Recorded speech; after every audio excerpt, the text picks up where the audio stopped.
Hi everyone, I'm Gary Impey from MABS, and joining me today we have Carmen Fernandez-Metzler, who is president of PharmaCadence, and they're a CRO located in the Philadelphia area.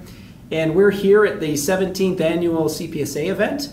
One thing about CPSA is they have various topics over the years, but I think one of the main discussion points that always comes out is the challenges that you have in the analytical laboratory. So, Carmen, I know you have a few QTRAPs in your lab today. I believe correct. A 5500 and a 6500, and maybe you can describe maybe some of the samples that you work with, the assays, and how maybe you implement the QTRAP technology to maybe overcome some of the challenges that you face today. Sure.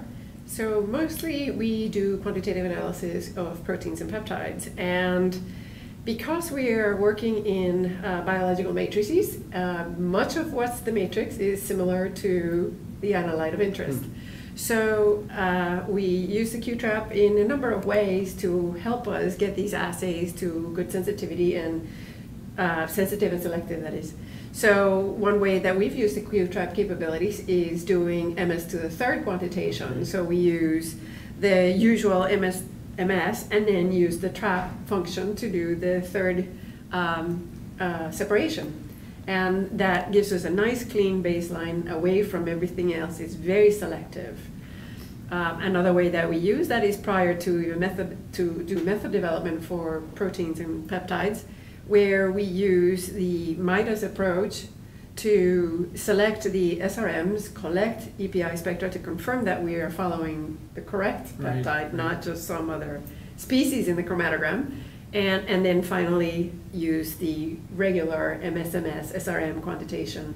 So it's all in the pre-work and in some cases the actual quantitation with the MS to the third. Oh, excellent. It seems like the QTRAP capabilities can kind of save you some time, both up front from a sample prep perspective, but also maybe down near the end where you're doing some sort of data processing steps. Particularly with the MS to the third, because even though we have, even if you were to do SRM, you do have in the background that's also proteins. Sure. You actually end up with a lot of chromatographic peaks that may not be the right thing.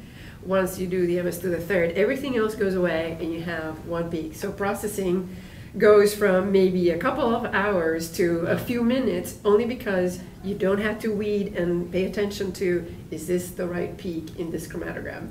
Excellent. So excellent. It's very helpful in that respect. Wow, that sounds like a huge challenge overcome with the QTRAP. So bye for now.